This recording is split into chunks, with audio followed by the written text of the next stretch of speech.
Well, today is day 4 at Bremenium Roman Fort, High Rochester, and it's quite early in the morning here before all of our volunteers have arrived, and we're just having a little bit of a poke around before they arrive, and with Alan the metal detectorist here helping, and we have just found something quite exciting, and I'll show you over here. It's a lovely lead seal. It's very small, but can you see it says Aug, as in Augustus, for the emperor, and then on the back, on the reverse, it has some other lettering, and we're not quite sure what it says, but it looks like a K, maybe an I.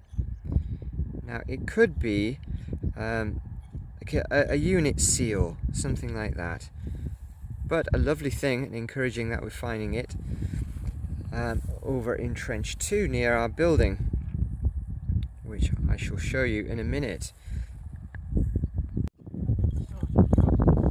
Well, things are going very well today. Day 4 of the dig, and we've been uncovering more walls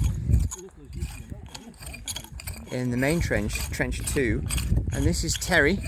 And hi Terry, I don't know if you'd like to just explain what's going on in this trench in general. It'd be quite useful. Right. Well, we've got the remains of the wall from last year's trench coming through here in front of us, and that's the one with the bread oven in it, yes, right? the bread oven's just at the very edge of this excavation, so we've slightly overlapped the trenches from last year. So the plastic from last year, that's the edge of where the trench was last year. Yeah. So this is all new. It's mirrored by a wall on the other side. Alright, should we have a quick look at that?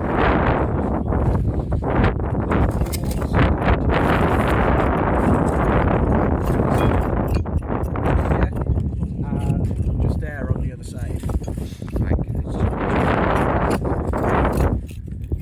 Right. Alright, Yes. so there's a wall down there, see? The wall, Yeah, so that's parallel to the other wall.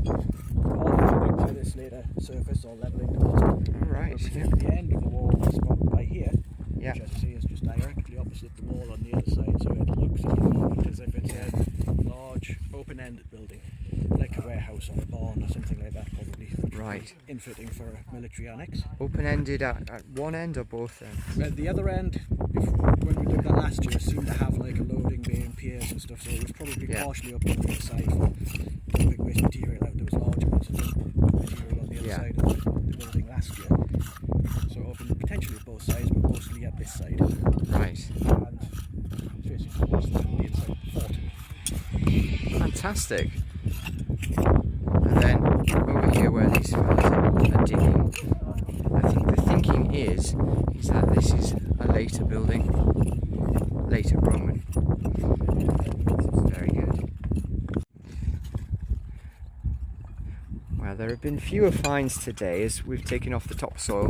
That was very rich in finds yesterday. We've got some, but Terry's found some very nice finds in here, some very chunky.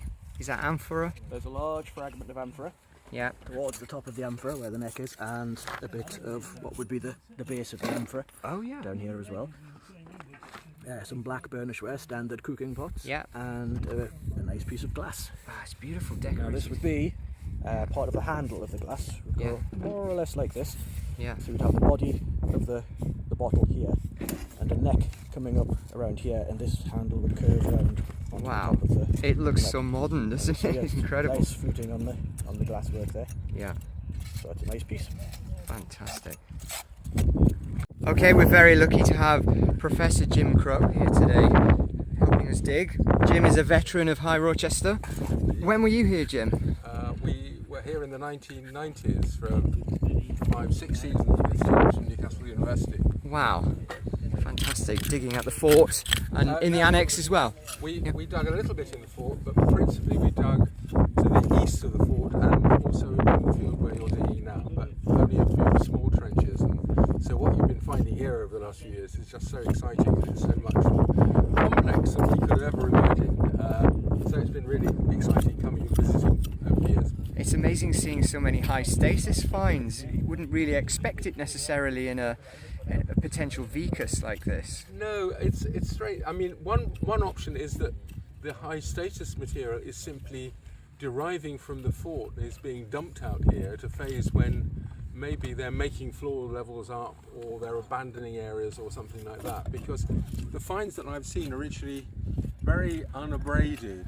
They look as though they've come from perhaps a rubbish dump that's been repurposed or relocated.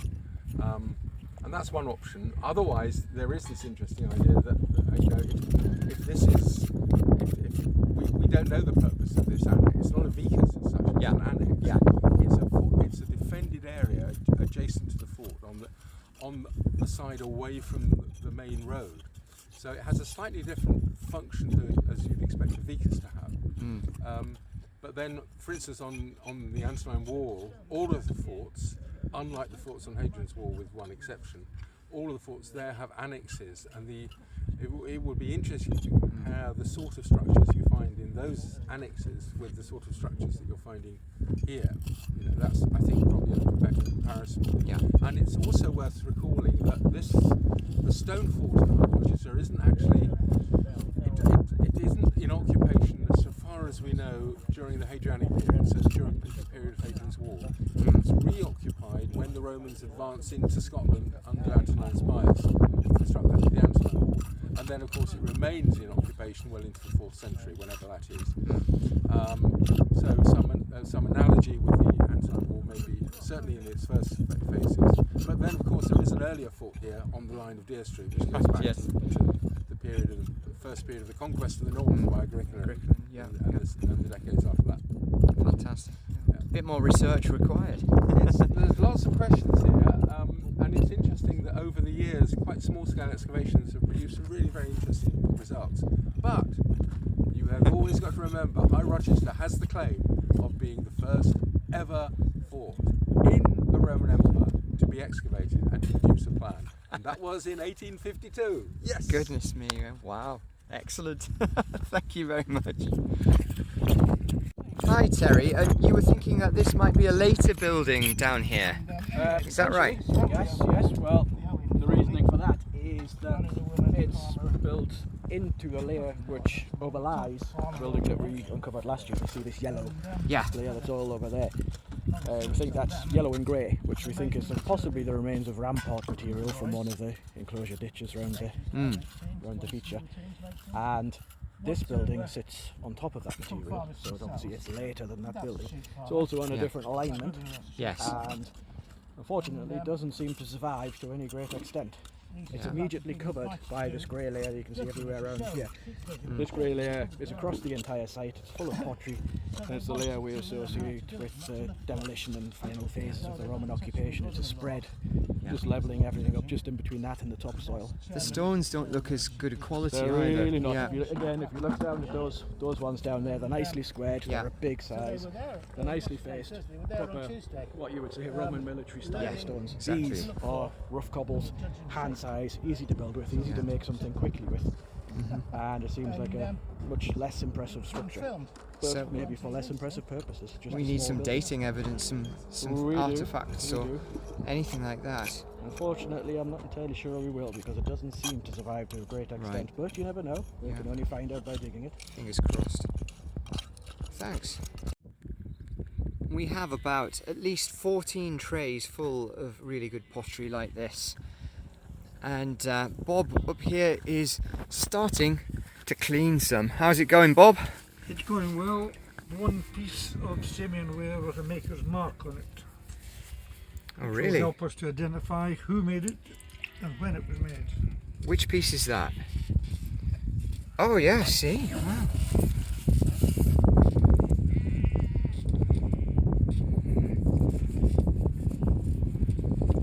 Struggling to see it actually. Oh yes, there we are. That's probably upside down. I can't make it out, but I think once we put a magnifying glass on it, it should be okay. Yeah. Very good. Thanks. Right. In the spoil. Oh my goodness, yes. Well, I haven't got anything here, but in our tray we've found an awful lot of Roman pottery. Wow. But It is a mountain of spoil, but It is. oh my goodness, is that more of the mortaria that we found yesterday? Yeah. Could be. Oh And goodness, it looks like it, yes. Yeah. It's the same decoration, Yeah. same rim. Yeah. Yeah. Oh, And that's we've got absolutely excellent. some Samian. Samian one. Bits of Yeah, lovely yeah. Samian. What is that? That's a That's a fossil. fossil. Oh, it's a fossil! Fishy That's looking a fossil. lovely little one there. Oh yeah, Very oh, delicate. that's been And a that's lovely little survived. cup Yeah. of some kind, yeah. And that's survived. And there's lots of the black pottery as well. Yeah, some lovely blue glass. Yeah. Yeah. The Two colour of pieces. it, incredible. It looks so modern, that. Yeah, they do.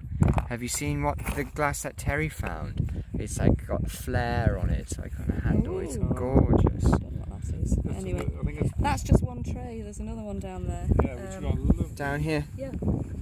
Oh, look at that, yeah. Oh, is that a spout? Oh my goodness, a mortaria spout. He just found that a couple minutes ago. Beautiful, isn't it? Might be off the same bowl. Could be. Yeah, we need to have a look and check, Were really. there two spouts on a bowl then? Or Usually one. one. Yeah, yeah. Because there's another spout being found, isn't there? We've got, yeah, so that'd be from another bowl. Yeah. Oh well, We've got an awful lot to go through. you sure do, yeah. Trying to make sure it doesn't So, fall on his head. Yeah, no, that's yeah. You need a hard hat, really. Well done. But any, All right, new find. What have we got? well, that looks to me that looks like a pottery there. This piece here is lead. There's another piece there. Unless it could be actually a suspension. Yeah. For it attaching to something. Terry will be able to tell you a bit more. Yeah. Terry, it looks like a pot repair, really, something like that. There's Or lead similar. Or it could be. in the pottery. Oh yeah, it is. Yeah, it's been repaired. That's exactly what it is, basically. It's a mortaria, by the looks of it, Yeah. and at some point, So a more valuable pot. well, it's functional, so it's useful. But someone's obviously decided it's broken off Right. just towards the rim by the look of it, so it's just cracked off there. So I said, oh, we can fix that and still use it. So they got a bit of lead and just put a hole in either side and just pinned it together, basically, to make it still functional. I just thought if that's where the rim would be, the grinding bit would be here, so it's not in the functional end, so to speak. Yeah. Mm. So you're not going to be putting too much pressure on it, so it's still usable. Yeah. Great, Lovely. very nice. Well, I'll just give you a quick update on our beautiful carnelian intaglio. Now, Jim Crow has had a look at this today and corrected our opinion of it being Socrates, which he said, no, you wouldn't get a Roman soldier wearing a ring of Socrates. It's much more likely to be a character called Silenus. And Silenus was a companion of Bacchus or Dionysus. And he was associated with musical and prophetic ecstasy, as well as drunkenness. Something I'm sure many of the squaddies could have related to. So there we are. It's a beautiful thing. Right, now, the next item of interest is this lead seal. And we've had a better look at it and think it is a unit seal. These were used in correspondence in the Roman army as an official seal with all the documentation and such like correspondence. We thought it said AUG, A-U-G, but Terry reckons that you should get the number of the regiment with it. So, for example, if it was the 1st Alla Augusta, you might have the number 1 in association with it, but this doesn't. So the A also doesn't look necessarily like an A. It could be something else. It could be entirely different. It could be an L. L-U-G, for example, might be an abbreviation for Luguvalium, which was Carlisle, Roman Carlisle. So they could have been corresponding over there, which was an important place back then where there were all kinds of things like masonry workshops and indeed maybe jewellery workshops and all kinds of things like that you might expect in a Roman city.